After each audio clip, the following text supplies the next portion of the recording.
Amigos, continuamos con ustedes y con nuestro panel. Les recuerdo que pueden hacer cualquier comentario libremente, felizmente, cualquier pregunta, enviándome mensaje de texto al 787-599-9198. 787-599-9188. Cometí el error de estar diciendo el número y tratando de leer un texto a la misma vez. Voy a leerlo para comenzar directamente al tema que nos va a ocupar ahora. Me llega y dice: bueno, señor Incerni, buenos días a todos. Felicidades por tan positiva programación de TIVA TV. Libertad religiosa es sinónimo de balance. Tolerar y respetar lo que cada cual cree. Donde hay fanatismo religioso, no hay presencia de Dios ni madurez espiritual. Tengan un bendecido día. Atentamente, Evelyn. Muchas gracias por tu comentario, muy acertado para nuestro tema de hoy, y te lo agradezco mucho. Antes de irnos al tema, yo recibí un mensaje hace, yo creo que fue 3 días atrás, y no me acuerdo por qué fue que llegó, pero nos llegó el mensaje donde la persona, que yo me molesté un poquito en el aire, que la persona dice que va a una iglesia, no nos dijo cuál es la iglesia, no tengo ninguna información de la iglesia, donde le están diciendo en este momento que si no diezma, si no da dinero, va para el infierno. A mí me ofendió a un grado superlativo, porque la persona me establece que no tiene los medios. Y en este momento que estamos viviendo, había muchas personas que daban su diezmo y creen eso perfecto, o sea, no vamos a entrar en eso. Pero según se ha ido complicando la situación financiera, a veces tienes que determinar: ¿pago luz o pago agua? ¿O le compro la comida a los nenes? ¿O pago la escuela? ¿O pago la casa? Etcétera, etcétera, etcétera. Y ese era el caso ese. Y se sentía la persona bien mal y se sintió intimidada porque se le dijo que podía ir al infierno si no hacía eso. Mi contestación, padre, fue bien sencilla. Te voy a decir Carlos. Para no decirte padre. Sí. Mi contestación fue bien sencilla, Carlos. Yo le dije: no le des la mano a esa persona, porque la tiene que tener bien caliente, porque está tocando en las puertas del infierno. Y tiene que tener la mano bien caliente, porque con Dios no se juega y no se amenaza con el diablo de esa manera. Por un diezmo. Yo quiero hacer antes de que el padre entre a hablar sobre eso, a mí esas cosas, hay una cuestión de mayordomía que se habla en las iglesias, una cuestión de que nosotros somos responsables de nuestras finanzas, ¿verdad? Con lo que Dios nos da, y nosotros administramos conforme a lo que Dios nos da. Es una responsabilidad. Nuestro país está en una crisis social. Yo entiendo que, según el comentario, el mensaje que te ha llegado, Jorge, a mí me parece inaudito, irrespetuoso, que se le limite el espacio de una persona manifestarse, o sea, de tener su tiempo con Dios, de tener su tiempo en recibir la palabra de alguna manera u otra, o sea, condenando que no cumpla con un requisito que no es real, porque yo le voy a explicar algo que yo aprendí respecto al diezmo. El diezmo no es solo dar dinero. Hay un %, y esto me lo enseñaron a mí en mi iglesia, que yo le doy tiempo a Dios. Hay personas que le dan tiempo a Dios en la casa barriendo, que le dan tiempo a Dios en los ministerios, que no necesariamente se calcula monetariamente. Eso se llama también diezmo, porque nosotros estamos diezmando con el tiempo que le damos a la iglesia, hasta cantando en el ministerio de música. Y yo agradezco que la iglesia mía ha sido responsable en traer ese mensaje siempre, porque no nos obligan a tener un diezmo constante, o sea, de tener esa cantidad, porque no todo el mundo puede. O sea, no todo el mundo puede sacar un cheque del 10% de gana por lo mismo que está pasando en nuestra economía. Y yo creo que esto tal vez va a levantar roncha de lo que yo estoy diciendo, pero yo creo que debemos examinar nuestros corazones. Ahora voy yo por la parte espiritual. Examinar nuestros corazones y no coaccionar a la gente a que hagan cosas que en este momento de nuestra situación no podemos. Nosotros tenemos que llevar a la gente a no apartarlos de la fe, sino a mantenerlos dentro de la fe. Yo creo que si a mí me dicen una cosa así, yo salgo corriendo. Pero no quiero dejar pasar de que las iglesias no tienen un arbolito de dinero atrás sembrado. No, y es la realidad. Es una institución que hay que mantenerla, tiene unos programas que sirven a nuestra sociedad diariamente. Mantener esos templos, nos guste o no nos guste, requiere dinero. Yo conozco iglesias, y tiene unos gastos. Tenemos unos pastores y unos sacerdotes y otros que tienen el derecho a cobrar, tienen derecho a disfrutar de su vida. El diezmo de ellos nos lo están dando ellos a nosotros diariamente, ¿verdad? Con su disposición y llevando la palabra, pero tienen unos derechos. Sí, no, ahora voy a la otra parte, de que tenemos miembros de la iglesia que pueden aportar y no están aportando lo que deben, es otra cosa. Pero las iglesias tienen deuda. O sea, yo conozco una iglesia que tiene 5,000 miembros y tienen unos gastos terribles mensuales. Ellos han tenido que cambiar los aires acondicionados para bajar los costos de luz, ¿sabes? Para poder pagar la mensualidad, porque el costo de energía es grandísimo. Y viven al penny. O sea, ellos viven al penny, algunos... Tengo entendido que algunos de los miembros de, por ejemplo, de los pastores, han tenido que incluso renunciar a cantidades de su sueldo pastoral o a ninguna para poder sufragar los gastos y mantener el templo abierto, ¿sabes? Sí. Esa es la otra parte. Y también de la misma manera de que hay gente que tiene la capacidad económica, o sea, que están allí dentro, que pueden, si es el diezmo lo que les mueve su corazón, es una cuestión bien personal. No, evidentemente, cada caso concreto hay que verlo en sus circunstancias, ¿verdad?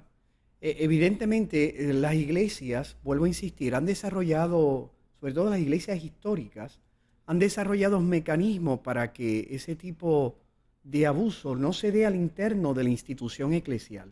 Eso es claro.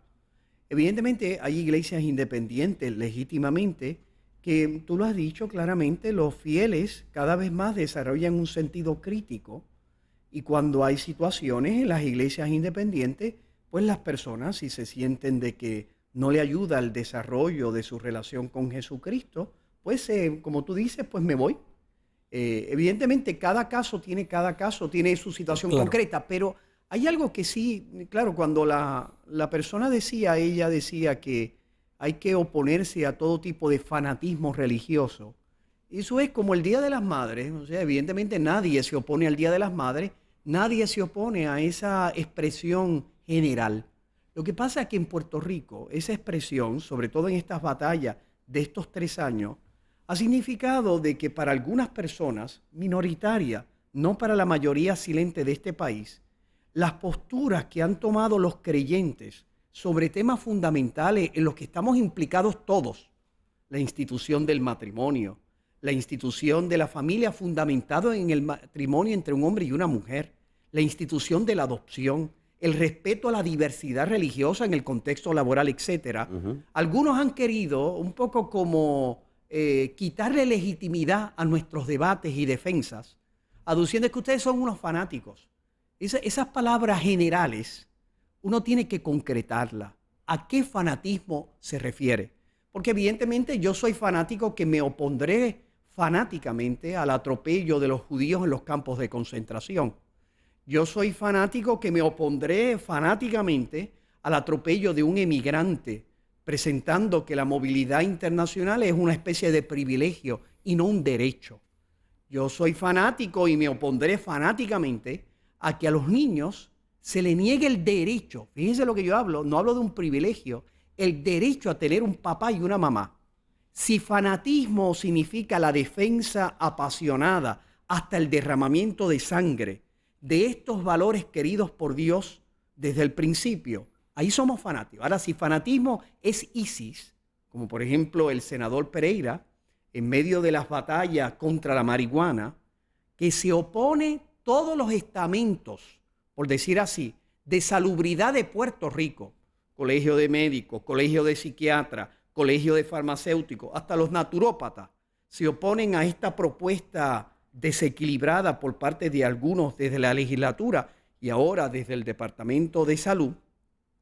Él decía, estos que se oponen religiosos son fanáticos como ISIS, no son palabras textuales, era su idea. Evidentemente, nosotros no somos ISIS. Precisamente a nosotros se nos niega el derecho de pensar distinto sobre temas opinables. Nosotros que queremos la diversidad, porque ahí es donde el cristianismo puede aportar de manera eficaz a la sociedad. A nosotros, precisamente, se nos pone esa etiqueta de aquellos que le están negando a los cristianos hermanos nuestros en el Mediano Oriente, en Siria, en Irak, en el Líbano, en Libia, etcétera, en distintos lugares norte de África, le están negando a los que son como nosotros el derecho a ser distintos sobre cosas opinables. Evidentemente, por eso esas expresiones a veces hay que oponerse al fanatismo. Yo no me opongo al Día de las Madres, pero cuidado. Claro, claro. Y sería bueno también recordar, lo he expresado antes, que las sociedades no son, creen en algo. O sea, tú no puedes construir una sociedad creyendo en nada. O sea, eso es imposible. Primero, los vacíos no existen. Segundo, la neutralidad no se mueve, no existe. Las sociedades ciertamente creen en algo. Y entonces es triste ver cómo se habla ahora de un concepto de separación de iglesia y Estado, sin contextualizar cómo surge el concepto de separación de iglesia y Estado. Pues mira, el concepto de separación de iglesia y Estado es producto de una lucha política a partir de la reforma protestante que estableció este concepto de unos derechos fundamentales frente al Estado, de que la iglesia va a tener unas funciones y el Estado otro. Y entonces de momento se habla de separación de iglesia y Estado como que entonces que la sociedad no puede tener un concepto de nada. Bueno, en ese sentido, entonces, ¿en qué creemos? Cuando decimos que si alguien roba lo vamos a meter preso. ¿Por qué lo metemos preso? Tenemos unos paradigmas sociales que creemos el bien común. Óyeme, y esa palabra de bien común, ¿cómo yo sé que el bien común es bueno? Es porque estoy partiendo de una cosmovisión. Y entonces resulta ser que si un principio social que ha adoptado nuestra sociedad coincide con una creencia religiosa, entonces como que están diciendo que se está metiendo a la iglesia. O sea, si hay cosas, la sociedad se basa en algo. Y precisamente los valores de esta sociedad, gusten o no, viene de una tradición judeocristiana, tan simple y sencillo como eso. Pero el que coincidan no significa entonces que tenemos que quitarle esos valores a la sociedad, porque ¿por cuáles los vamos a sustituir? Y cuando trates de sustituirlo, vamos a ver de dónde sacas que eso es bueno. Y tienes que tener alguna premisa sobre el particular. Por eso es que hay que decirlo.